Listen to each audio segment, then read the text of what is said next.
Hello, welcome back to the Watford Way. It's the following day. I'm no longer in my garden doing a post-match reaction. I'm back in my bedroom, and today we're here to discuss what went wrong against Leeds United at Vicarage Road. The goals coming from Daniel James with a brace, Manuel Solomon and Joel Perreault with the fourth. And wowee, what a performance that was by Leeds United. For me, I've been going to watch football as a season ticket holder for at least 10 years now, and quite a while before that as well. And Leeds United, in terms of top championship teams, for me, they're up there with one of the best I've ever seen. They should have really got promoted last season. Of course, they were competing with that really fantastic Burnley side under Vincent Kompany, but by far and away this season, they are the best team I have seen Watford face, and that includes Man City in the Carabao Cup, and that also includes Fulham away in the FA Cup as well. They were phenomenal to watch last night, and Watford with a strange tactical setup. We tried to have quite a lot of sustained possession, and then Watford lost the ball through turnovers. Leeds very quickly, through Daniel James, the majority of the time on the counter-attack, were absolutely lightning fast, and James clinical finishing with his two goals. Egil Selvik in the Watford goal could get nowhere near them two strikes, and Dan James really should have had a hat-trick or even more potentially yesterday. He was so good to watch, and as Leeds fans, you should be very, very thankful to have him in your side. And once again, I do have to say credit to everyone from Leeds who travelled to the game yesterday. I know with this new Sky TV deal, it's a bit frustrating when we have all these kind of midweek games where you're having to travel far distances, but they sold out the away end. There was a few Leeds fans in the home end as well, I do have to say. A couple got kicked out in the Rookery, but the away fans were loud, proud, and probably the best I've seen at Vicarage Road all season actually, so credit to you all. In terms of the Watford performance, was there anything we could have done differently in terms of the title of this video? What went wrong, really, for Watford?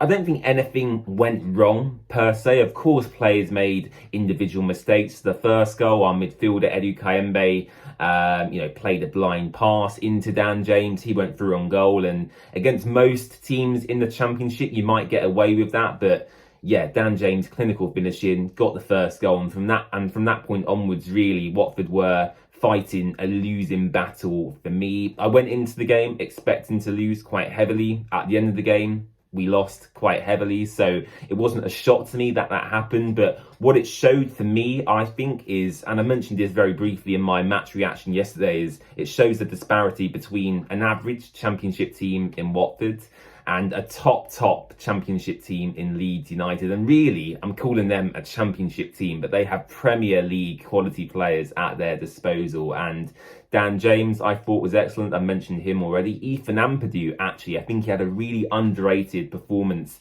yesterday. Really composed, bringing the ball out from the back, and he made that link between kind of the Leeds defence and the midfield. Tanaka, I think it was their fourth goal. He'd done that little pirouette turn on the edge of the Watford box into Joel Perreault. What a superb player. I think a Leeds fan told me yesterday they picked him up for just under £3 million, a Japanese international. So it was always going to be difficult for Watford to compete yesterday. And it's going to be tough, moving forward. We have Middlesbrough this weekend away from home. Of course, we'll be knackered after the past couple of games. We put in the most effort I've ever seen this season against Sunderland. I think Tom Cleverley said that was our highest running stats in terms of kilometres ran this season away at Sunderland. Yesterday would have knackered this Watford squad out further. Then we've got Middlesbrough on Saturday and Luton the following weekend. So two really high profile games to come. And I've mentioned it before. I mentioned it again in my match reaction yesterday, just alluding to that once again, that our owner Gino Pozzo is a very, very unpredictable person. You all know, Leeds fans watching this and Watford fans watching this as well, we sack managers quite often, I do have to say. It would not shock me if we lost Middlesbrough quite comfortably again, and then if the result against Luton does not go Watford's way, the atmosphere is going to become very toxic. And I think Gino Pozzo at that point will pull the trigger, but it's his fault we're in this position in the first place. During our time in the Premier League, Watford probably spent beyond our means. £18 million for Andre Gray, £30 million for Ismail Assar. We've got into a huge amount of debt owed to Mercury Bank.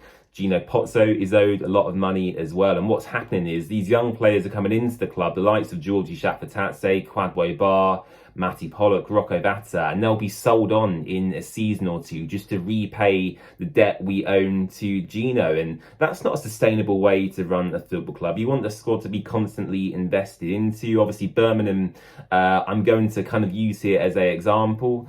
But yeah, they've had an owner come in, a rich American guy. He's invested not only into the squad, but also into the overall infrastructure. And I do have to give Gino Pozzo credit, of course, because we have had some good times under him. We had 5 consecutive years in the Premier League. We reached an FA Cup final. But since the Emirates FA Cup final back in 2019, every decision we've made appears to have been the wrong one, whether it's recruitment, whether it's sporting directors coming in and leaving, or signing players we should or shouldn't have done.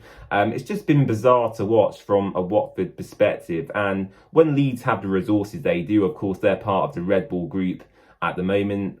It's always going to be hard to compete. And as Watford fans, our expectations going into this season were very much, firstly, avoid relegation with the squad we had, and secondly, really to solidify a decent mid-table finish, and that is certainly still possible.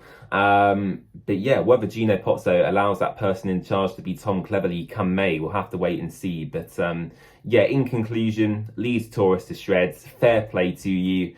And yeah, we move on to Middlesbrough this weekend. So let me know your thoughts on the game in the comment section down below. Don't forget to subscribe, and we'll see you for our Middlesbrough preview very, very soon. Bye-bye.